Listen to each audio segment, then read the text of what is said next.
Barcelona, they lose. Barcelona lose 1-0. In a very interesting game. A lot of talking points, which we'll talk about from a unbiased perspective, all of us. Let's have a chat. Let's analyze this game with no emotion. Let's just analyze this game with clear viewpoint on what really went wrong for Barcelona. From a lot of different perspectives.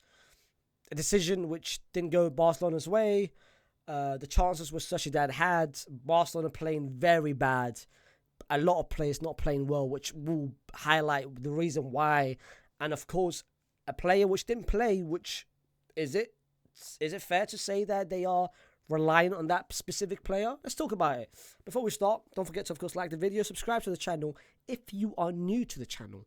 We are getting very close to 40,000. And also, comment your own thoughts down in the comments. All right, listen. Barcelona played with this lineup. The biggest changes, as you guys can see, is, of course, no Lamine Yamal. Balde comes back after missing the last game in the Champions League, but no Lamine Yamal, which meant a lot of changes had to come here, and which also meant that Frankie de Jong started like he did before, but Fermin started over Lamine Yamal, and they changed their position. Rafinha went on the right hand side, Fermin went on the left hand side. And the first half, let's be honest, it was non-existent. Let's concentrate on the first half. It was non-existent for the first half from Barcelona. They had the first 20 minutes of pressure. They had the first 15-20 minutes in which, of course, came this decision. Looking from this decision and looking from what happened in this specific picture, was it, a robbery? Was it unfortunate? Was it X, Y, and Z? Yeah. I'll be honest. Based from this, it's unfortunate.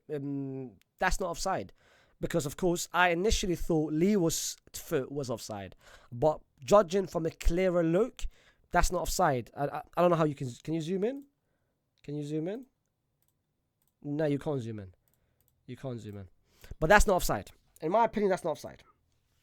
In my humble opinion, that's not offside.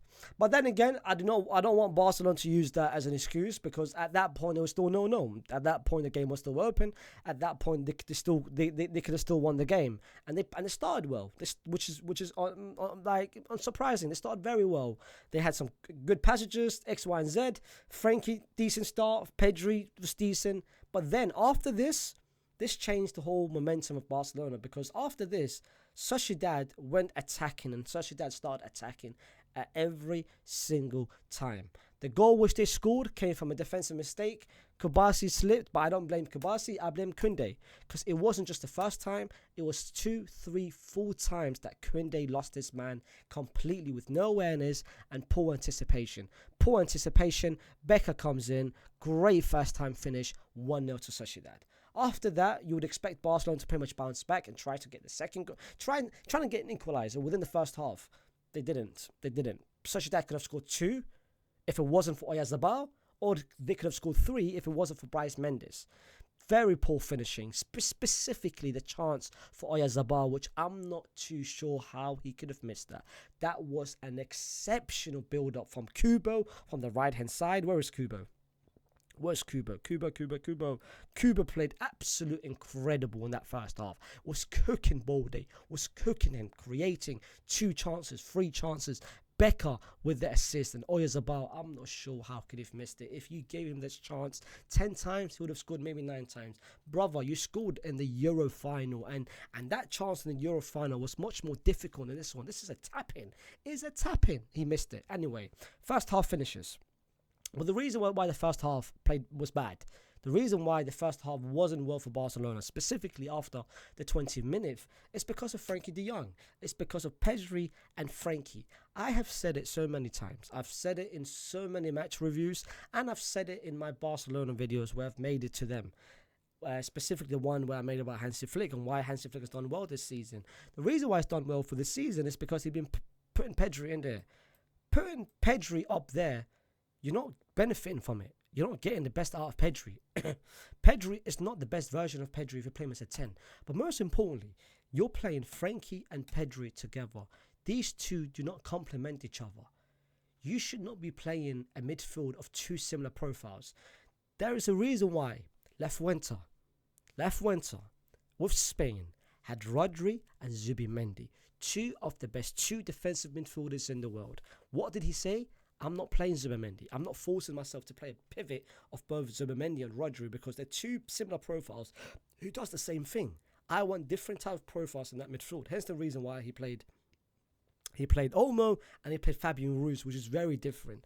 You playing them two is the same because they both want the same thing. They both ask for the ball. They both want to touch the ball. They both are not goal scoring midfielders, and they both want to be part of the attack every single time. And Frankie is a type of player which, if you give him the pass, the guy loves the ball too much. He's got a fetish with the ball. He loves to touch the ball 20, 30 times before releasing it. Sometimes, especially from what I realised on the Hansi Flick, which is what I told you guys, Hansi Flick wants his midfielders to touch the balls at least minimum of twice and then release it. Find the man quick. Frankie wants to touch the ball 1 time, 2 times, 3 times, 4 times, 5 times, and then release it. The guy's not it for this system, and he should not be.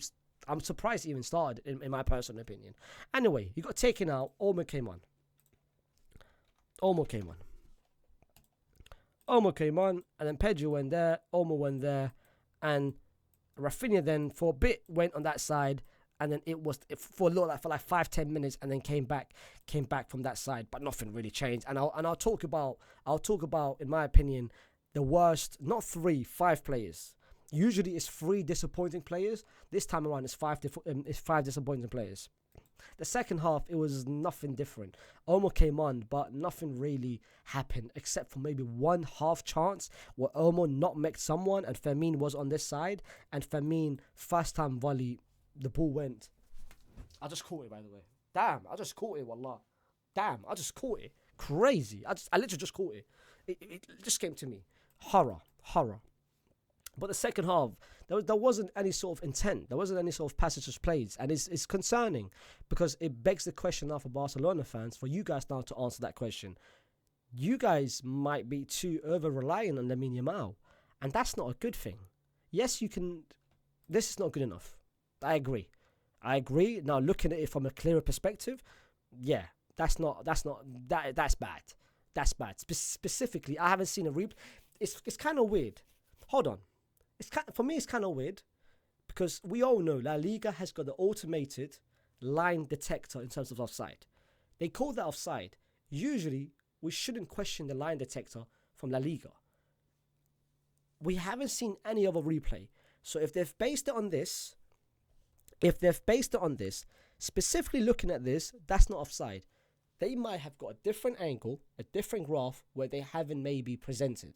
As of right now, I'm only judging it from this picture, and this picture is not offside. But at the same time, you guys haven't played well. Sociedad should have scored more than once, more than twice, more than 3 goals, more than 4 goals. Did this impact Barcelona? No, it didn't, because at the big picture of scale and the bigger scale of things, Barcelona didn't play well. Barcelona were ass. They had no creativity from every single player in that 11. And this is the concerning part about it, because you guys are reliant on a 17-year-old to create your chances. Should I repeat that again? You are reliant on a 17-year-old. Again? You are reliant on a 17-year-old to create chances for you. Because there should not be a reason. There should be no excuses on why you can't create any sort of chances in this game. There was no clear-cut chances. There was not even a big chance missed. Let me see. Again, I don't judge this a lot, but it's always good to get a perspective on what they say. How many big chances does Barcelona have? So look at that. 0 shots on target. Disgraceful, honestly. That is bad. 0 shots on target. XG, I don't know how the XG was 0%. I don't know what chances game is 0.64. Any big chance? Shot on target, nothing. Yeah, horror. Where's big chances? No big chances? Anyway, no big chance. Yeah, shot outside the box. Anyway. Big chances. Exactly. Shot on target, 0 big chances. So you can't blame this on this. Oh, we got robbed. Yes, at the moment, judging from this picture, I mean, okay, fair. I can't lie. I'm only based on this, but it's weird to me because La Liga has got automated line of side detectors. So how can they get it wrong? That let's put it to the side. But you can't use that as an excuse because you deserve to lose. Just based on from the stats, forget stats. Just based on eye test because that 11 didn't create nothing for your team. And now let me go to the 5 players who disappointed before I go to the 1 player who shined amazingly in that team, that Sociedad team. Before we pretty much get to that stage. The first person, this is not in order. I'm just naming you 5 players who were, with all due respect, horror, trash. The first person, Koundé. Horror performance. Whether it's the first half against Becker or whether the second half when Sergio Gomez came on and he had a chance over the ball, but Koundé had no awareness. Koundé this game, I don't know what happened to him. The guy got no awareness. He didn't even check his shoulders. The goal itself, I blame him for the poor anticipation by letting Becker go through. Just poor, even going forward, he was sloppy with his passing. Just poor, very sloppy ass. Secondly, the person who I took off, Frankie de Jong. He doesn't provide anything. Wallah, doesn't provide anything. That's no use to him. What's the point of playing Frankie de Jong when he doesn't do anything special, doesn't do anything different to what Pedro does or Casado does? If you can't do better than Casado going forward, then what's the point of having you? The reason why these two play very well together and the reason why they complement each other very well is because they are very different to each other. He provides something, he provides something. He is good because he doesn't need the ball. Frankie, if he doesn't have the ball, he doesn't do anything. He's not a great off-the-ball movement. He doesn't give you, all right, you know what? I don't need the ball. In order for you to get the best out of Frankie, he needs to be the person to touch the ball 8 times, 9 times, 10 times in one attack. But that's the same as Pedri. So now you have 2 players who does the exact same thing, who wants the same thing, but you can't play both of them. So now you have to sacrifice one of them. Is it Pedri? Is it Frankie? I mean, it should be very, very clear who should be sacrificed and who should not be sacrificed. The third person who played, my goodness gracious, Rafinha. Brother. Hermano, Achi. How do you say brother in other languages? How do you say amigo? Anyway, listen. I'm not surprised with Rafinha because Rafinha, we all know his bag. Rafinha is not the type of player. I said it in my watch along. When I look at this Barcelona team, and I look at this with all due respect, yeah, there is nobody in this Barcelona team that I'm looking at right now where you can really say to yourself, let's look together. There isn't a single player that you can actually say to yourself, give them the ball, and they can create something out of nothing. I only look at maybe 2 players. I look at Dani Olmo, who's got that ability because the chance when he came on, the nutmeg, he did that out of nowhere. He does have that goal-scoring threat about him. And it comes down to Pedro, but Pedro needs people around him. Pedro can create something out of nothing with a pass, but not with an attack, not by himself. It's not like Pedro can go through 5, 6, 7, 8 plays in school. He can't do that. But Pedro can create something out of nothing with a pass that leads to a goal, if that makes sense. Rafinha, on the other hand, he can't do that. He cannot do that. Rafinha's best strength is him running in behind the defense and him finishing. If you don't get him the pass, he's not any use. Because Rafinha, when he was on that might have been one of the worst. And I've watched Rafinha every single game since he came from Leeds.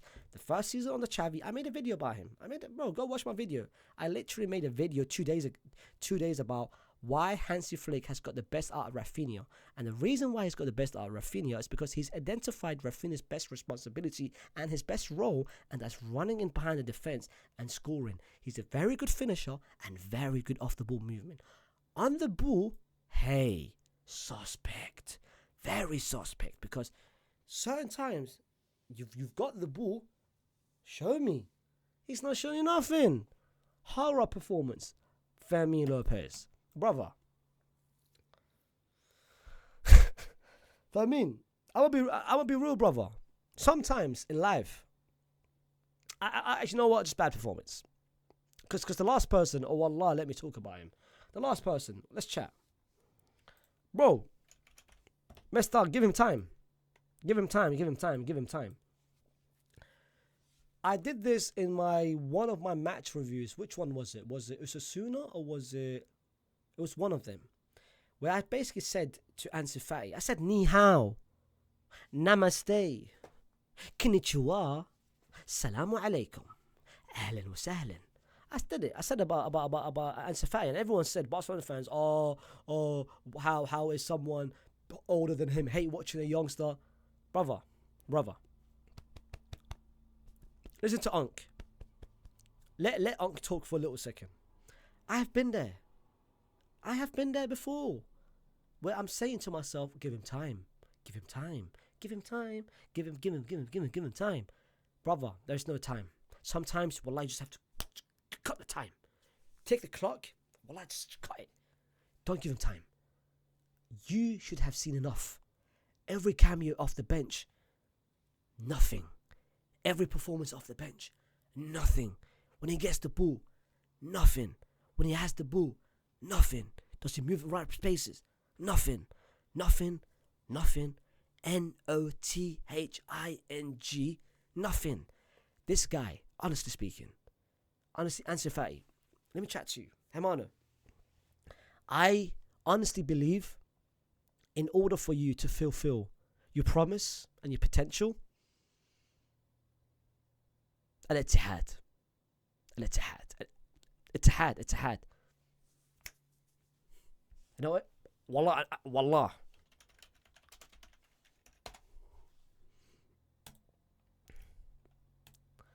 I want you right here between these two. South Africa's calling, baby. Forget South Africa. Forget it, South.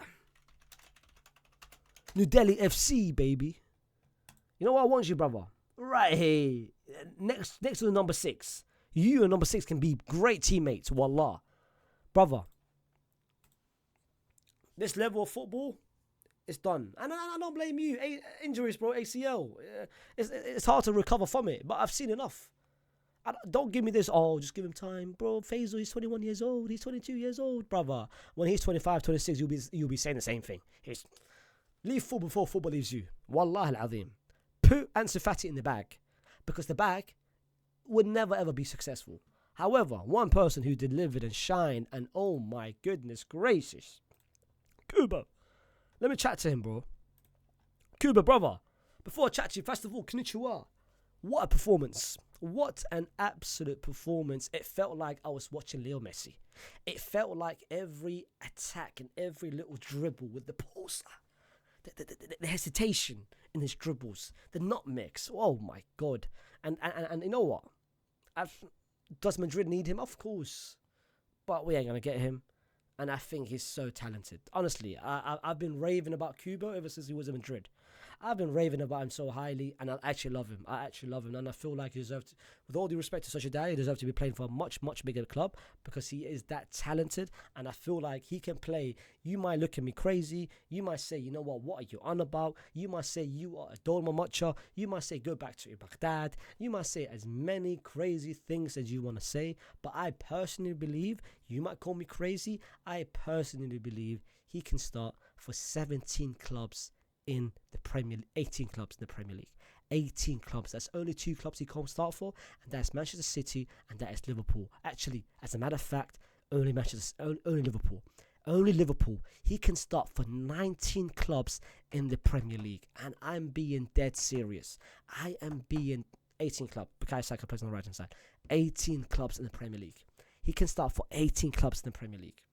18 clubs in the Premier League. He is that talented. If you do not watch him, that means you don't watch La Liga. Watch him, not just this game. Watch him every game. He is an entertainer. And when I said about Barcelona, when I said to you guys, look at this team and can you think of someone that can create something out of nothing? he is that person. When you want X factor, you need X factors. Lamine Yamal is one of the biggest X factors, and this is why Barcelona missed Lamine Yamal. But this is a question that you guys need to ask yourself now, Barcelona fans.